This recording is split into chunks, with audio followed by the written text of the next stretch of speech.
Señor les bendiga. Saludamos a todos los que siguen la señal a través de internet. Bienvenidos todos esta mañana, esta hermosa.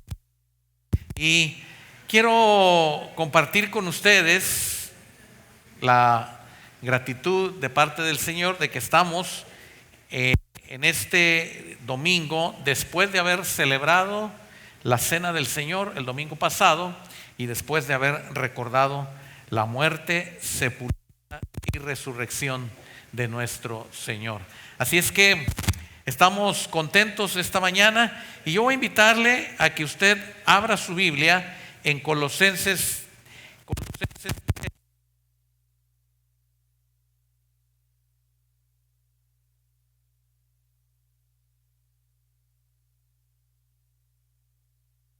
Colosenses 3, versículos 1 al 4.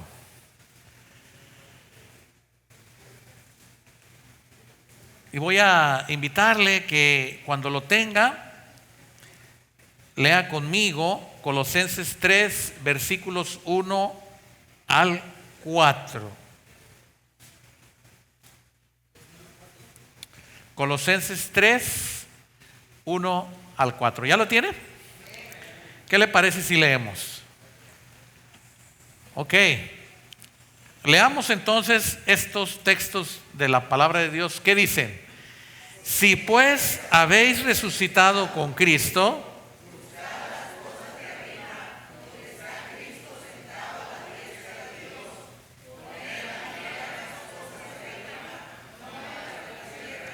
porque habéis muerto cuando Cristo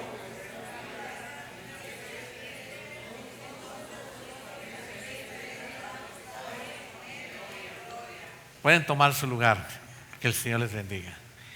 El tema de esta mañana es morir para vivir. Morir para vivir. Si bien es cierto que nosotros no estamos acostumbrados a pensar necesariamente en la muerte, como lo dije el domingo pasado, una de las cosas que Pablo le dice a la iglesia es: porque habéis muerto. Porque habéis muerto.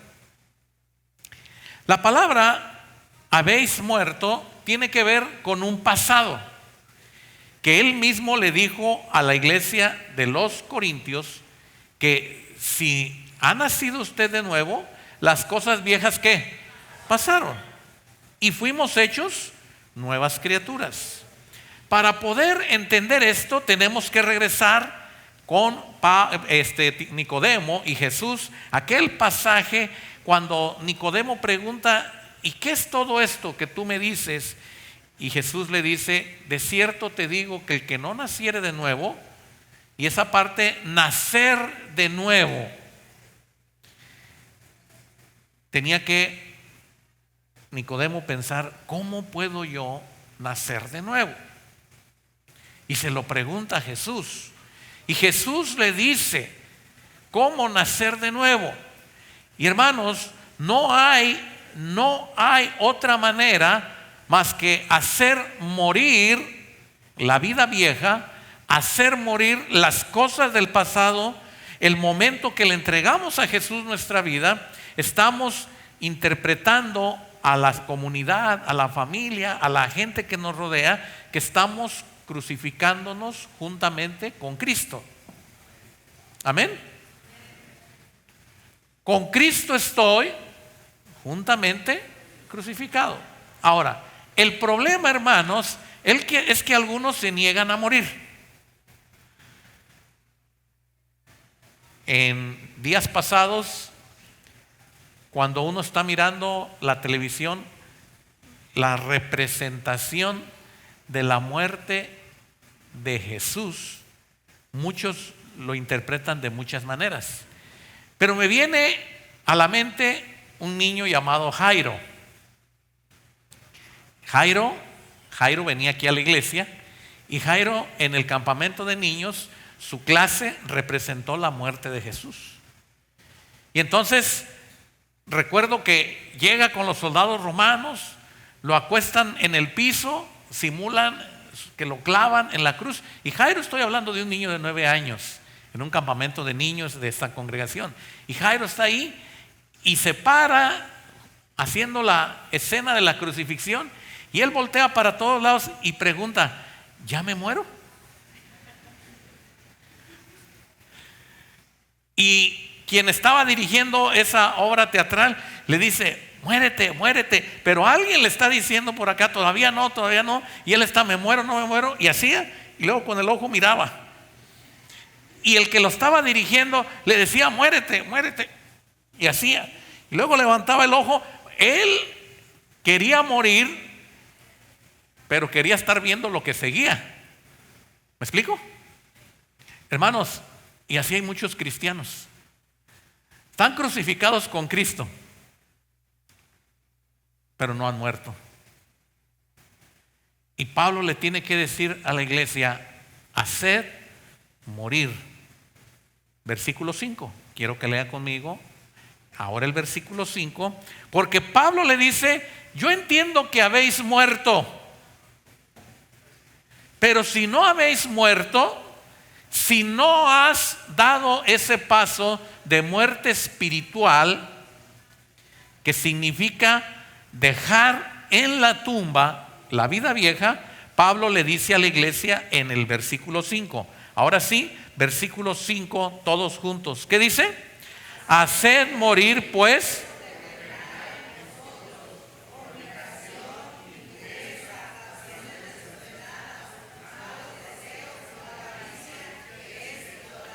Ahora usted va a decir: ¿quiere decir que entonces el sacrificio de Dios no es completo?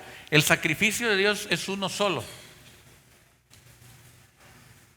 Pero quiero decir que hay mucha gente que no ha entendido la vida vieja y la vida nueva. Y Pablo nos dice que para poder vivir la vida nueva, ¿qué hay que hacer? Hay que hacer morir, ¿qué? Lo terrenal que todavía está ¿en dónde? En nosotros.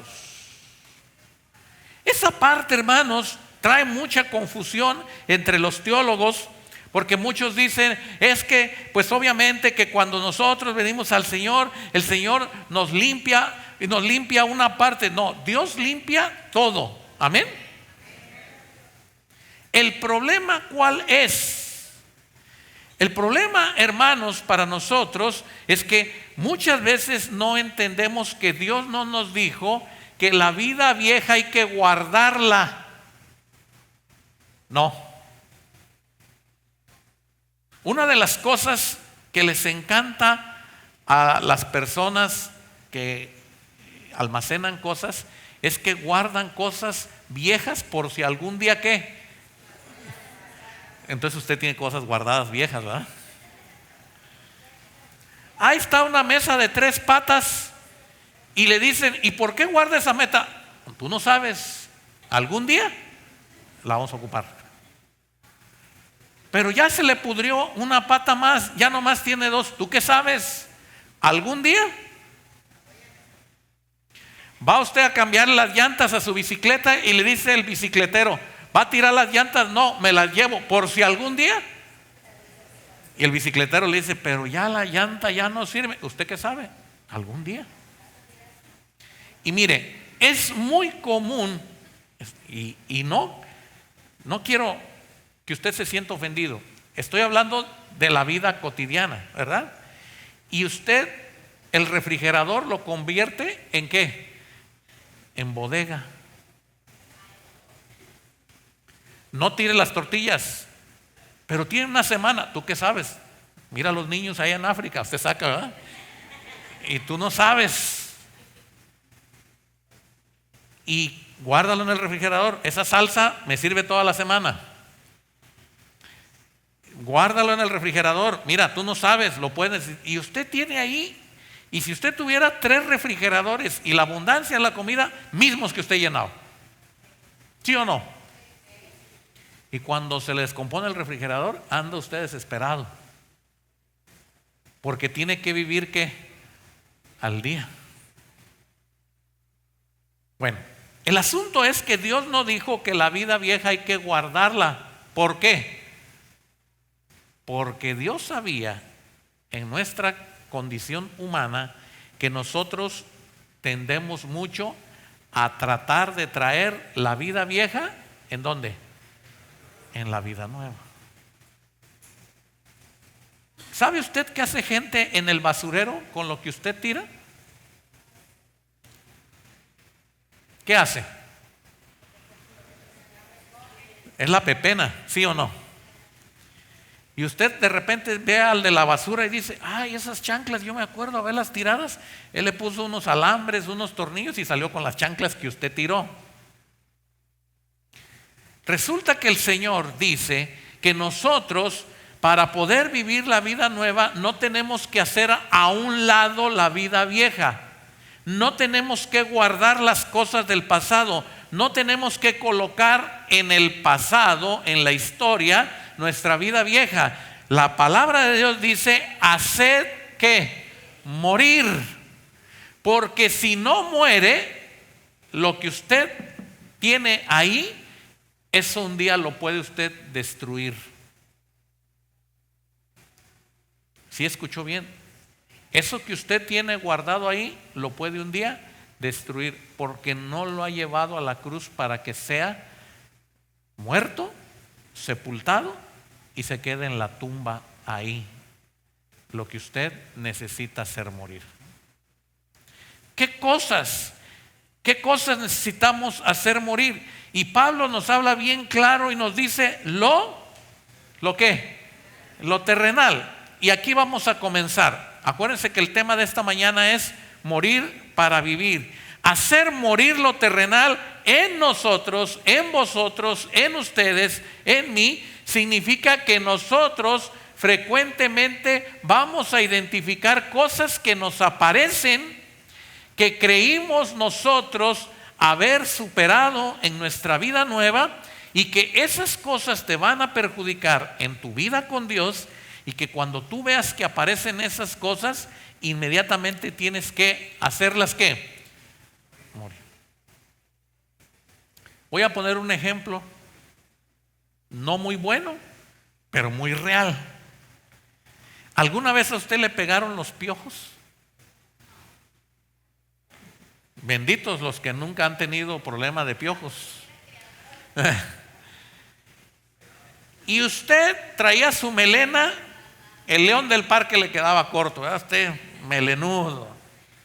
Y usted se sentía, y usted agradecido con su champú, con su baño, y usted dice, a mí yo me baño mañana, tarde y noche, y de repente se está peinando y le brincó un piojo.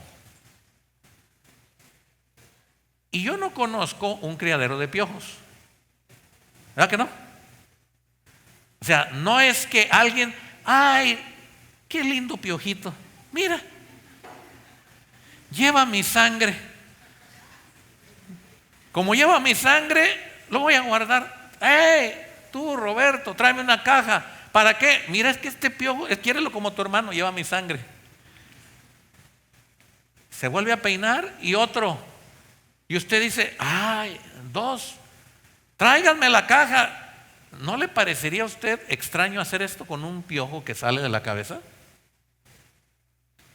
Y que de repente llega su hijo y dice, mamá, tienes 80 piojos guardados ahí. Shh, guarda la caja. ¿Tú qué sabes? Algún día se pueden ocupar.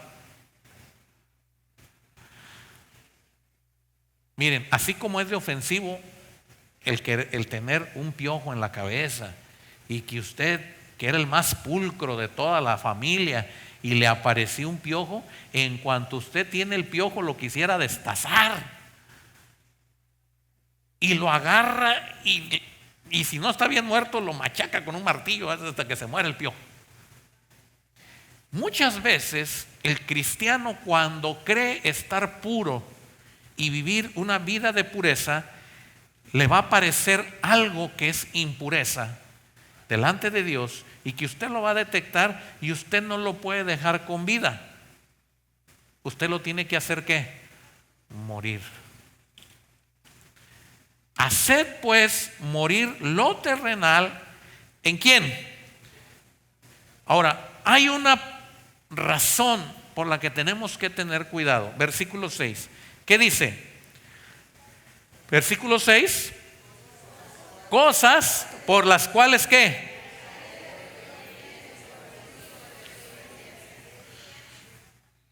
Las cuales causan ira. ¿Causan qué? ¿De quién? De Dios.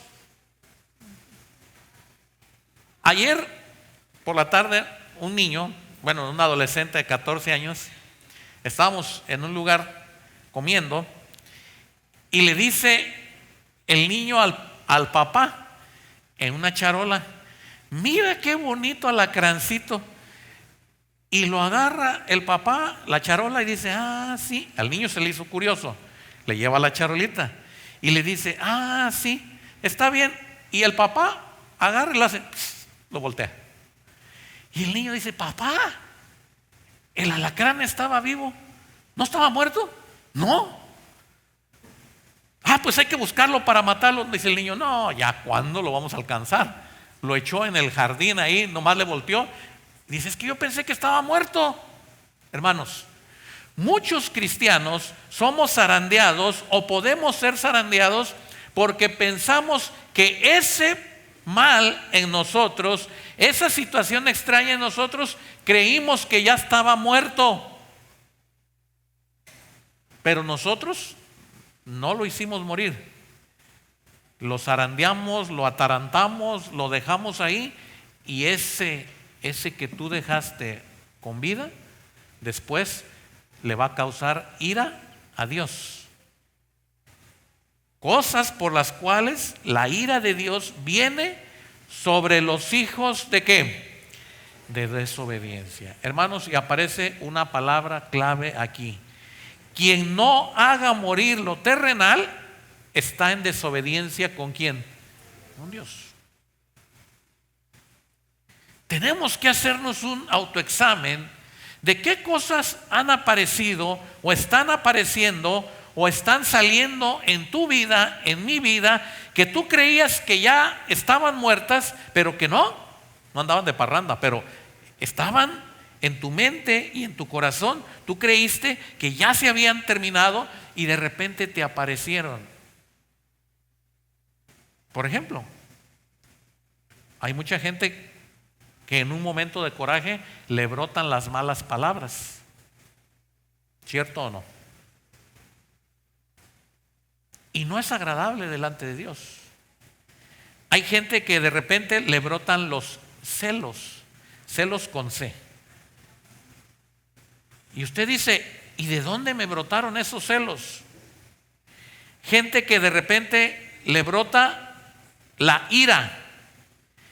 Y la iglesia sabe, porque hemos sido enseñados, que todos podemos molestarnos, incomodarnos y aún enojarnos, pero dice que el sol no se ponga sobre vuestro ¿qué? Vuestro enojo. Y gente que airada reacciona. Y hermanos, puedo hacer una lista larga de cosas que usted y yo podemos pensar que ya habíamos controlado y de repente ¿qué? Sale. Y usted se queda en su corazón con un sentimiento de decir: es que yo creí que esto ya lo había superado de mi vida vieja. Y hermanos, muchas cosas de las que usted debió hacer morir y no hizo morir, repito, le van a causar una ira a Dios y Dios le tiene que castigar. He predicado muchas veces y he hablado de lo que el profeta Samuel le dice a Saúl. Dios le dijo a Saúl: te voy a entregar a todos los enemigos en tu mano, y cuando los hayas atrapado, los vas a ¿qué? A matar. Primero de Samuel 15, el profeta va con Saúl y le dice: ¿hiciste lo que Dios te dijo? que mataras todo? Y Saúl le dice, conforme lo que Dios pidió, así fue hecho. Y Samuel el profeta le pregunta, ¿y qué es ese balido? ¿Qué es ese bramido de ganado que yo escucho ahí? Ah, es que el pueblo vio que este corderito estaba bonito, rechonchito, gordito, y dijo, de aquí sale un buen alimento, y lo dejó, y lo dejó, y lo dejó, y lo dejó. Y por allá se escucha una risa muy alegre, y no, es que ese es mi colega, es el rey. Y le perdoné la vida porque me cae bien, quiero llevarme la fiesta en paz con ellos. Y el profeta le dice a Saúl, has desobedecido la orden de Dios y Dios está molesto contigo. Hermanos, no hay peor cosa que cuando tú detectas que aparece algo en ti que debes de hacer morir, lo dejas vivo, porque abres la puerta de la ira de Dios sobre tu vida. Sin embargo, viene una justificación. ¿Cuál es la justificación por la que usted guarda las cosas viejas, las cosas que ya no desecha? ¿Cuál es la justificación?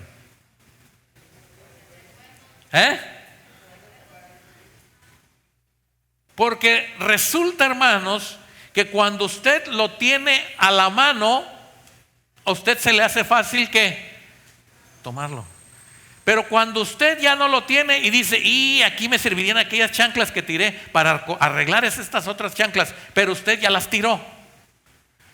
Cuando usted guarda cosas y deja cosas por una cuestión de prevención o de descuido, muy seguramente, aunque usted diga que tiene fuerza de voluntad y dominio propio, en algún momento usted las puede usar. Por eso Pablo le dice a la iglesia que haciendo morir lo terrenal hay garantía de que usted ya no tome para sí. Y hermanos, hay cristianos que andan queriendo no reciclar la basura,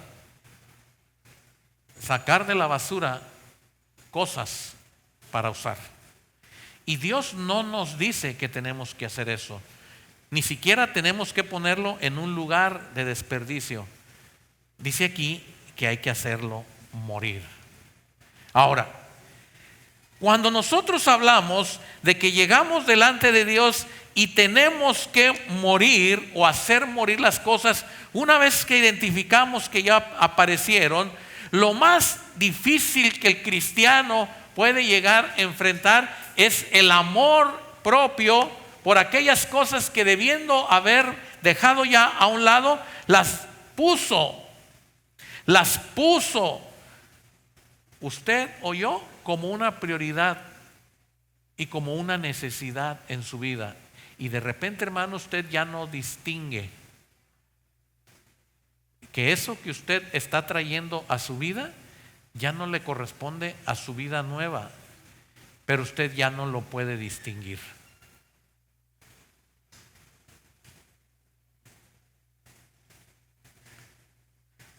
Dicen los que saben que los callos, sí, los que nos salen en los pies o en las manos, pero vamos a pensar los pies, que los callos en los pies no deberían de aparecer. ¿Y saben por qué aparecen? ¿Mande? Porque en lugar de no usar lo que nos molesta, ¿qué hacemos? Aguantamos. Me costaron mucho y aunque me salgan callos, pero yo me los voy a gastar.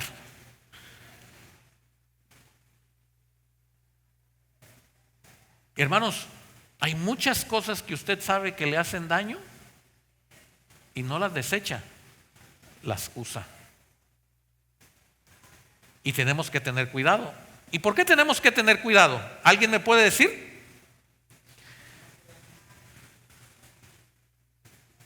Porque si no hacemos morir lo terrenal, hermanos, desatamos la ira. ¿De quién? De Dios. Quiero que vea conmigo la carta a los Romanos. Vamos a ir a la carta a los Romanos para ver qué habla el apóstol Pablo en el capítulo 8.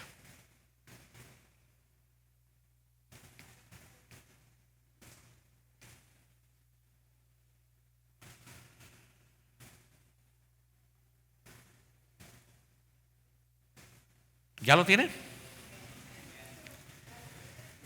Versículo 6 y versículo 7. Ocuparse de la carne, ¿qué significa? Muerte. Ocuparse del espíritu es ¿qué? Vida y ¿qué? Y paz. Otra vez, ocuparse de la carne, ¿qué es? Y ocuparse del espíritu.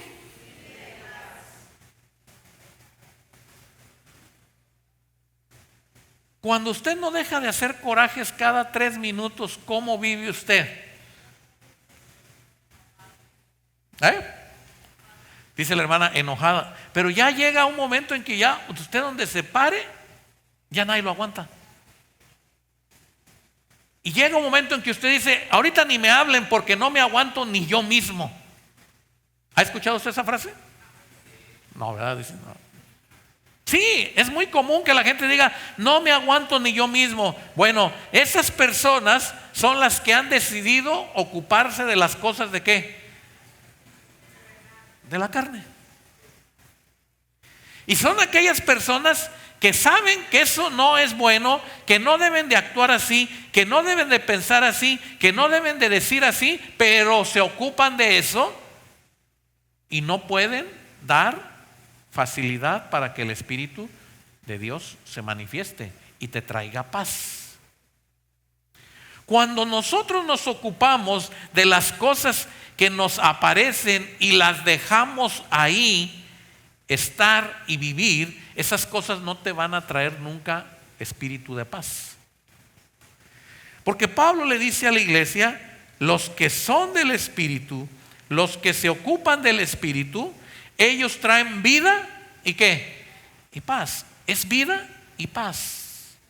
Hermanos, por eso el tema de esta mañana le he puesto morir para vivir. No se puede vivir y no se puede hablar de una vida nueva y no se puede hablar de vivir con Cristo si no hemos hecho morir lo terrenal y las cosas que aparecen o que están apareciendo en nosotros y que nos hacen desagradables delante de Dios.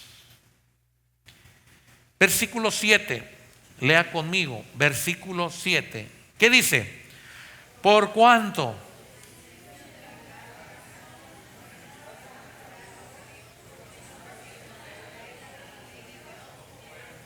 otra vez, leamos versículo 7. ¿Qué dice?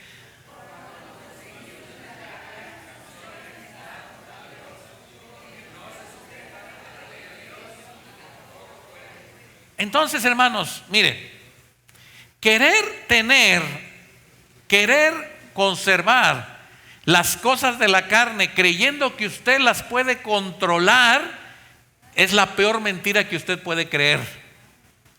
Porque dice el autor de esta carta, esas cosas no se sujetan. No entienden. Son cosas tercas, las cosas de la carne. No hay sujeción. Nunca van a querer sujetarse a la ley de Dios. Siempre van a estar ¿en qué? En choque, en enemistad. Siempre va a haber pleito. No puede usted, hermano, darles opción a vivir. Por eso la Escritura es bien clara que cuando nosotros hemos nacido de nuevo, vamos a identificar las cosas que pertenecen a la vida nueva y vamos a identificar cuando aparecen cosas de la vida vieja, pero no podemos dejarles espacio porque no pueden convivir. Nunca te van a dejar en paz y nunca te van a dar la oportunidad de que tú seas feliz. Hay gente en la cristiandad que todavía no puede ser feliz porque todavía está ocupándose de las cosas de la carne. Y cuando digo ocupándose de las cosas de la carne es que no las está haciendo morir. Todavía convive y disfruta mucho de eso. Y no puede dar un paso de paz y tranquilidad. Porque aún las cosas de la carne te traicionan, nos traicionan. Uno de los males más comunes, Charles Brecht dice que la envidia en el siglo XXI es una cosa de la carne que ataca a todos, creyentes ¿Sí escuchó bien? La envidia es un mal del siglo XXI que ataca a creyentes y no creyentes. Pregunto, ¿y qué es la envidia?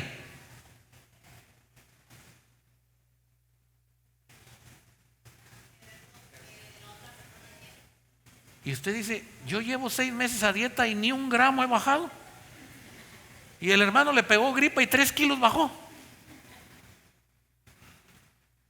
Yo trabajo en la mañana, en la tarde y fines de semana y esto y lo otro. Y el hermano, y usted empieza a ver siempre los demás, pero con ojos de envidia. Es normal, según este autor, dice que la envidia es un mal que nos ha atacado en todas las áreas. Y una de ellas a la cristiandad, porque Satanás sabe que la envidia es un mal que puede destruir la paz y la tranquilidad de cualquier persona. ¿Cómo tentó el diablo a Jesús? Llevándolo y diciéndole, todo esto te daré, ¿sí qué? Sí, postrado me adoras. Sabiendo que el hombre quiere para sí lo mejor, a costa de lo que sea. Y hoy mucha gente está metida en ocultismo, en satanismo, en santería, en brujería, porque están buscando más y más y más y no tienen satisfacción y no tienen contentamiento. Y hay cristianos, hermanos, que viven la palabra de Dios, pero muchas veces anhelan y quisieran tener lo que otros tienen. Y el Señor castiga la envidia. Si hubo algo que Dios le reclamó a su pueblo, fue que aquellos hombres dijeron, estos pueblos tienen un rey, estos pueblos tienen guerreros, tienen ejércitos, tienen torres, tienen murallas, y nosotros no tenemos nada. Menospreciaron a Dios. Y dijeron, haznos un rey que vaya delante de nosotros, un hombre fuerte, haznos un guerrero, haznos una nación que pueda salir y pelear. Miren, querían lo que tenían los demás. Cuando Dios lo único que les decía, ¿quieren entrar a Jericó? ¿No les abren? Espérense. Van a marchar todos los días una vuelta. Y marcharon 6 días todos los días. Y los que estaban en Jericó seguramente están marchando y estos ahí van. Pero el último día no van a dar 6 vueltas. ¿Cuántas vueltas van a dar? 7. Y en el último giro tocarán las trompetas, harán voces de júbilo, exaltarán mi nombre, cantarán, gritarán, quebrarán vasijas. Dice, y en cuanto ustedes alaben y adoren, los muros caen. Pero ¿saben qué dijeron ellos? Mejor queremos rey. Querían lo que los demás pueblos tenían y menospreciaron a Dios en su corazón. Y dice la palabra de Dios que el que vive según la carne no puede agradar a Dios. Por el contrario, si estas cosas nosotros no las tenemos enterradas, sepultadas, muertas, esas cosas están vivas, causándonos daño todos los días. ¿Se imagina usted qué hubiera pasado si David deja vivir a Goliat y nada más le hubiera dado unos toquecillos ahí con la espada? Quizás tiempo después, Goliat recuperado, ¿qué hubiera hecho? Y hermanos, cuando usted tiene un gigante y no lo derrota, haciéndolo morir, a ese gigante que lo va a sacudir todos los días, ese gigante crece más, y cada día lo zarandea y lo hace sufrir más. Quiero que vean conmigo en Romanos 8, versículo 10. Pero si Cristo está en vosotros, hay un pero. Pero si Cristo está en vosotros, el cuerpo en verdad, ¿qué? ¿Cómo está el cuerpo? ¿A causa de qué? Hermanos, ¿realmente están muertos al pecado?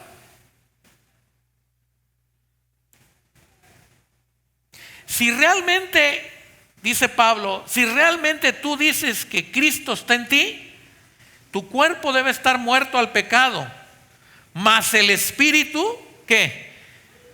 Vive a causa de ¿qué?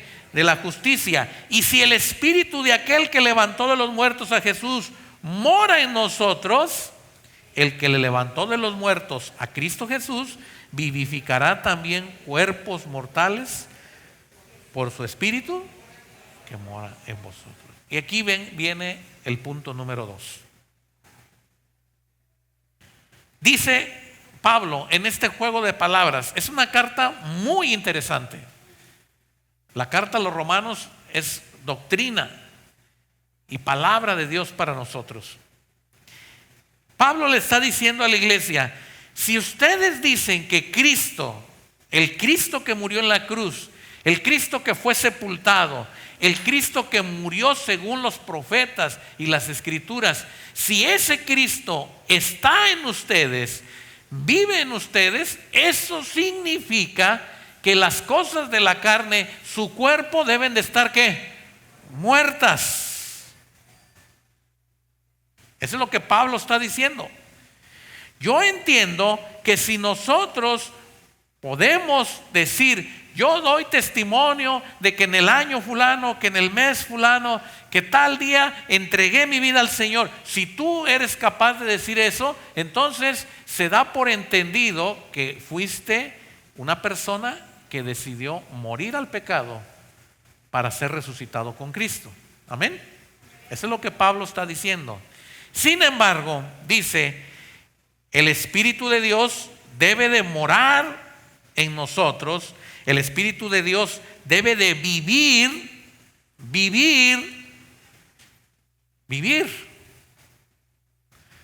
Hermanos, ¿cómo es que el Espíritu de Dios debe de vivir? Hermanos, es que no es lo mismo estar vivo que vivir. ¿O sí? ¿Verdad que no? No. Los hermanos que practican la medicina y sobre todo los que están en el contacto en los hospitales, hay gente que está viva, pero no hablan, no caminan, no pueden comer, no pueden ir al baño, no se pueden bañar, no pueden ni siquiera ponerse un calcetín. Muchas veces no pueden ni siquiera ponerse una sábana porque les da frío. ¿Están vivos? Pregunto yo, ¿están vivos? Sí. ¿Pero no qué? No tienen vida. Y usted dice, no, hermano. Bueno, ahí están los hermanos médicos. Que hablen si estoy mal. Y usted dice, me conformo con verlo, que el aparatito hace tic, tic, tic. Pero usted en su corazón dice, pero me gustaría que se parara, que se sentara, que me dijera buenos días, que me dijera dame agua, que me dijera dame una sopita de fideos, aunque sea. Usted en su corazón dice, bueno, aunque sea que sé que está vivo, prefiero así, pero en su corazón usted sabe que no es así. A usted le gustaría que la persona se levantara. Ahora imagínense al Señor Jesús. Miren, les vamos a decir algo. Los ángeles, a los discípulos. El Señor Jesús ahí está vivo, véanlo, ahí está. Pero todavía no se repone de los latigazos. Todavía no se repone de los clavos. Ahí lo estamos poniendo con árnica y sal. Pero tengan la consolación de que está vivo. ¿Y cuándo lo veremos caminar? No, es que los golpes mero. Y luego acuérdense que le clavaron. Y no, hermanos. El Señor cuando se presentó con las marcas y las heridas de lo que le hicieron en la cruz. ¿Es cierto o no? Pero pudo caminar. pudo andar, pudo pasar las paredes, pudo hablar con sus hijos, con los discípulos, pudo hablar con el Padre, pudo tener comunión, pudo dar indicaciones. Jesús está vivo y sigue vivo. Pablo le dice a la iglesia: tú necesitas vida, y la vida te la da el Espíritu. No puedes conformarte solamente a decir: hace 20 años que yo acepté a Jesús en mi corazón y pasé de muerte a vida. No, dice Pablo, tienes que crecer, caminar, permanecer, luchar, pelear la batalla. Y va a ir el Espíritu que está vivo contigo y te va a dar movilidad y te va a dar fuerza. Y cuando te canses, te fortalecerá. Y cuando te entristezcas, te consolará. Y cuando hayas una necesidad en tu vida que no puedas tú suplir, Dios la va a suplir. Eso es vivir. Pero esa vida ya no va a ser como en el pasado, que estábamos condenados a muerte, sino que ahora el Espíritu de Dios nos acompaña. Por eso morir para vivir, hermanos, no significa nada más estar vivo por estar vivo, sino que es caminar con el Señor y el Espíritu se refleja en nosotros. Porque si el Espíritu, dice el versículo 11 de Romanos, si el Espíritu de aquel que le levantó de los muertos a Jesús mora en nosotros, quiere decir que nosotros tenemos el poder de la resurrección en Cristo Jesús. Amén. Podemos andar y caminar. A causa del pecado morimos. A causa del pecado tuvimos que ir a la cruz con Cristo. Pero ya no somos, dice el versículo 12, ya no somos deudores de la carne como para vivir conforme a qué. Les voy a platicar la historia de un hombre que vivía en un país en guerra. Y como pudo, escapó. Y nadando llegó a una isla, no muy lejana. En la isla encontró una cueva. Y vivió 25 años en una cueva. Y se alimentaba de lo que usted se puede imaginar en una isla. Todo lo que caminara, todo lo que produciera la naturaleza, de eso se alimentaba. 25 años. Lo que él no supo, en el estado de escondido en la cueva, que el siguiente año después de que él se metió a la cueva, la guerra se acabó.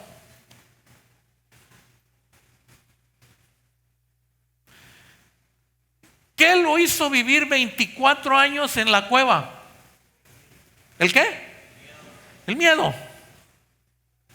¿Miedo a qué? ¿Miedo a qué? A morir.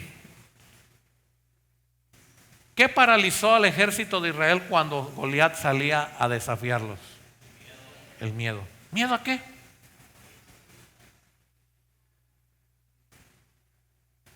Muchos cristianos no han hecho morir lo terrenal porque tienen miedo. Ay, pobrecito de mí.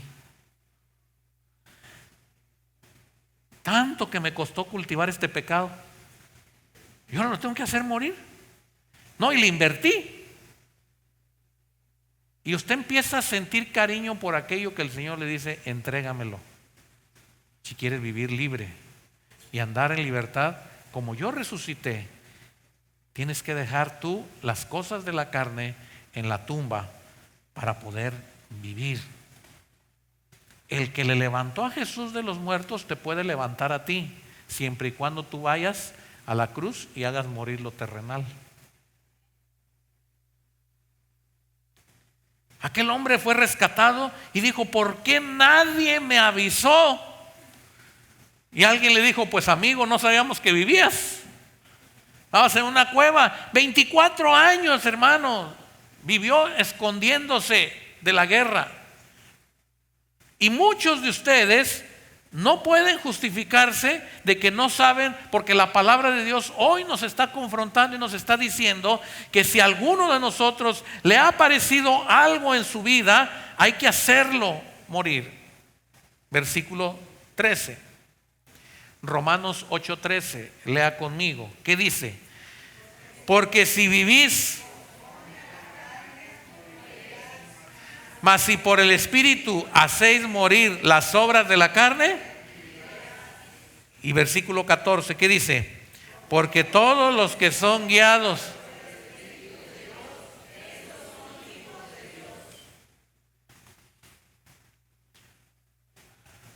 Usted tiene que tomar valor y no tener miedo de lo que usted pueda dar para atrás. Hay un hermano que ya murió, el hermano Mauricio Pérez.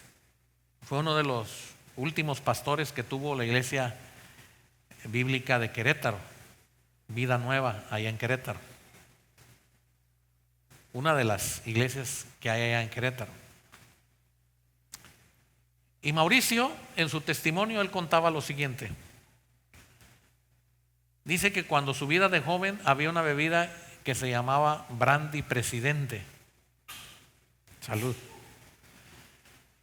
Dice, en mi época de juventud yo guardaba mis botellas para presumir cuántas botellas de Brandy Presidente me había tomado.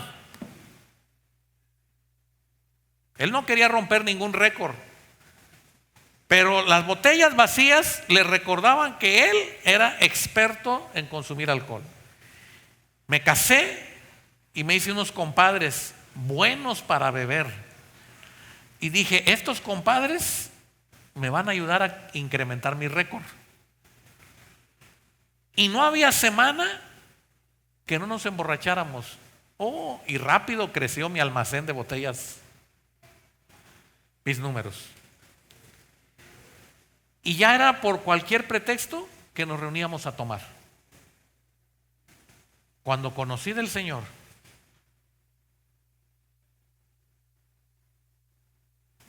el primer viernes por la noche, me fui con mis compadres al juego. ¿Y a qué creen? A tomar. Dice, pero había en mí remordimiento ya. Y todos me dijeron, ahora no estás muy animado en tomar. Tú eras el que desde que llegaba, antes de saludarnos, glu, glu, glu, glu, glu, para poder saludarnos te afinabas. Y dice, yo me quedé agachado. Pasó el siguiente viernes y como que no quería ir, pero me gorgoreaba la garganta. Y fui. Así pasaron algunos meses, dice él. Hasta que un día fui a la iglesia. Y estando escuchando un mensaje del nuevo nacimiento, el pastor que predicó dijo, alguien tiene problemas con el alcohol, y estuve a punto de levantar la mano y la bajé. Y dijo el pastor, alguien de los cristianos que está aquí tiene problemas con el alcohol, y como que se me quedaban los ojos a donde yo estaba.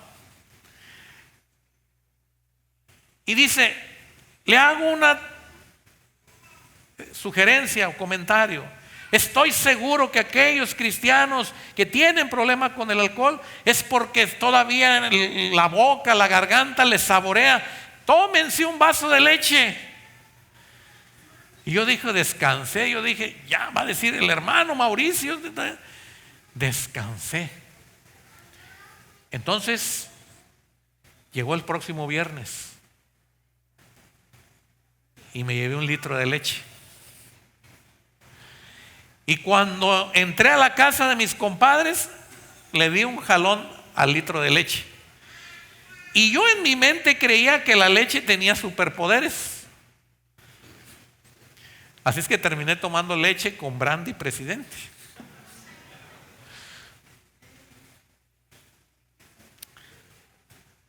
hermanos, dice, tuve que dejar a mis compadres, tuve que dejar de asistir a ese lugar donde yo sabía que el problema del alcohol era un gigante que me dominaba cada viernes que llegaba. Hoy el hermano está en la presencia de Dios, pero escribió un libro que seguramente usted conoce, y si no lo puede buscar en internet.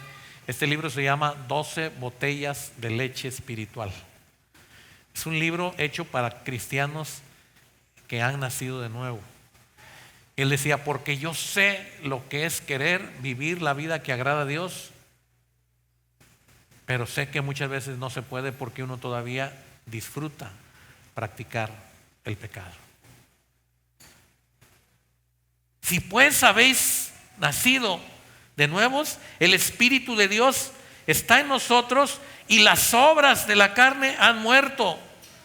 Porque si no hacemos morir las obras de la carne, no viviremos. Estamos atados, estamos amarrados a esas pasiones. Pero tenemos que considerar, hermanos, que nosotros somos la gloria de Dios.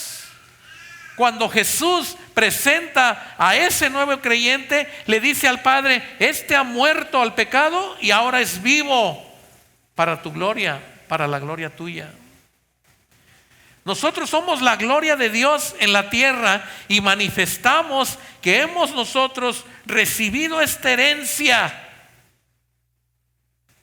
La herencia de vida, la herencia de salvación, la herencia del Espíritu, para que seamos glorificados juntamente con Jesucristo. ¿No me cree?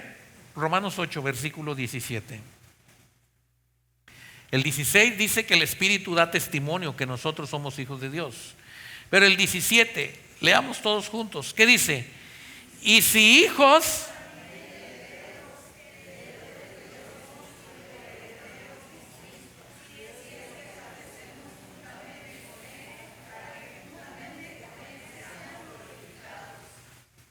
si es que nosotros somos hijos, entonces somos ¿qué? Herederos de Dios y coherederos ¿con quién?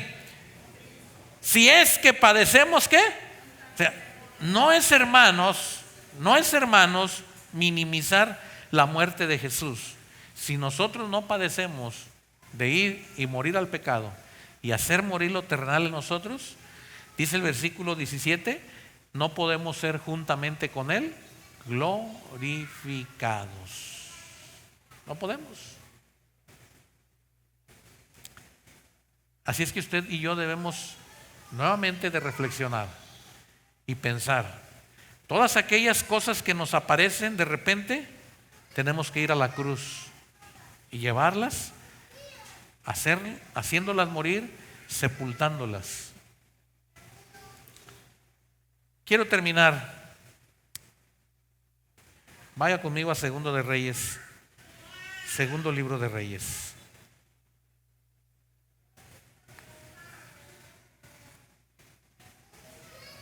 Capítulo 13.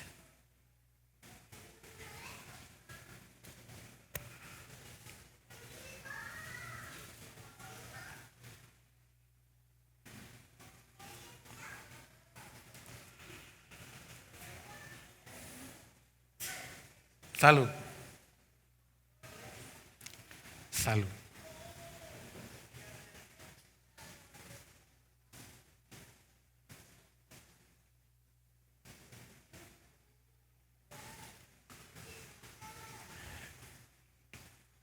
Segundo de Reyes 13, dice el versículo 14.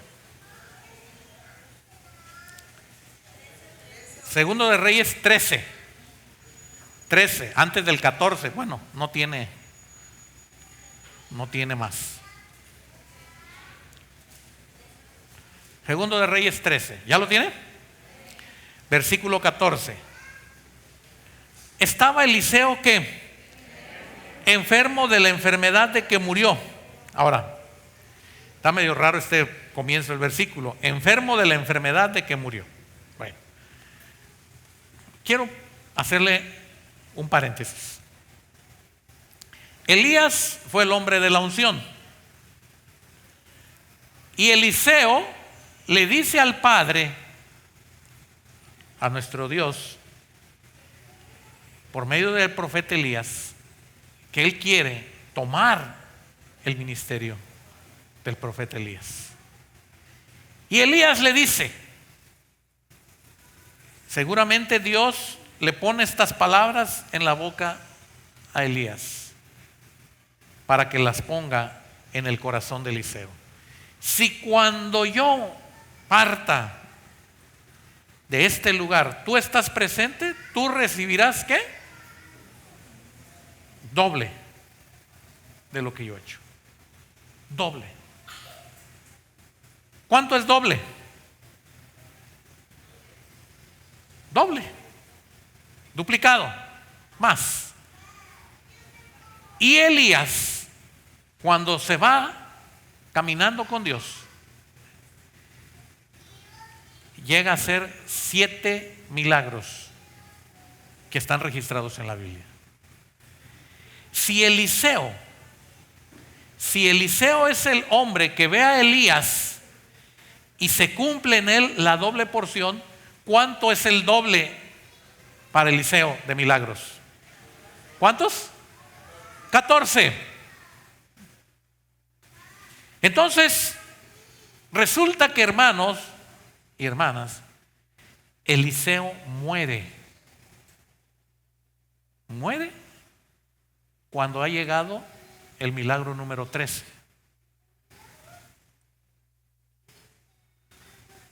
Y usted puede decir que acaso no le salieron bien las cuentas a Dios, no llevaba el conteo bien. ¿Qué fue? ¿Qué fue lo que pasó? Vea conmigo. Dice la palabra de Dios que descendió a él Joás, rey de Israel, y llorando delante de él dijo: Padre mío, carro de Israel, ¿y qué? Y su gente de a caballo. Ahora, cuando nosotros estamos viendo este pasaje, hermanos, tenemos que encontrar lo siguiente. Versículo 20. Murió Eliseo. ¿Y qué hicieron? Entrado el año, vinieron bandas armadas de moabitas a la tierra. Okay. Hay una guerra. Hay una guerra. Pero Eliseo no alcanza a terminar esa batalla y muere. Pero no muere por la guerra. Muere por una ¿qué? Por una enfermedad. Y muere. Y acontece, hermanos, que al sepultar unos a un hombre, súbitamente vieron una vente armada y arrojaron el cadáver. ¿En dónde? En el sepulcro de quién. Y cuando llegó a tocar el muerto los huesos de Eliseo, ¿qué pasó? Revivió. ¿Y qué? Ese es el milagro número 14 de Eliseo. ¿Cuántos dicen amén? El milagro 14 de Eliseo sucede estando él ¿qué? Muerto. Hermanos, solo tomé este versículo para concluir el mensaje de esta mañana. No voy a estudiar todo esto porque hay mucho que aprender de ahí. Seguramente tú vives una vida cristiana normal, como muchos la viven. Pero quisieras tú experimentar mayor gracia delante de Dios, mayor bendición delante de Dios. Quisieras tú sobreexponer la bendición de Dios en tu vida y en la de tu familia. Tienes que hacer morir lo terrenal. Aquellas cosas que después de que tuviste tu encuentro con Jesús, aún te siguen apareciendo como gigantes que te destruyen a ti. Tú culpas a los demás, pero eres tú, soy yo. Nadie imaginó que los huesos de Eliseo podían traer vida.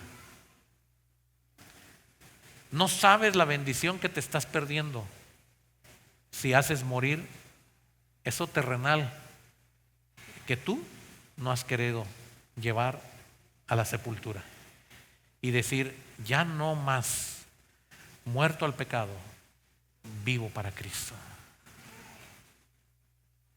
El día que tú te decidas, sé que ya eres hijo de Dios, porque has conocido de Él, has tomado de su sangre para perdón de pecados. Pero el día que tú te decidas a esas cosas que ya detectaste, que te están carcomiendo y que no te dejan libre y que no te hacen vivir una vida de cristiano excelente, y que tú todavía te agachas y sientes vergüenza delante de Dios de muchas cosas que están en tu vida, lo único que Dios te pide hoy es que vayas a la cruz y des muerte a eso que todos los días es un aguijón en tu carne que no te deja vivir para la gloria de Dios.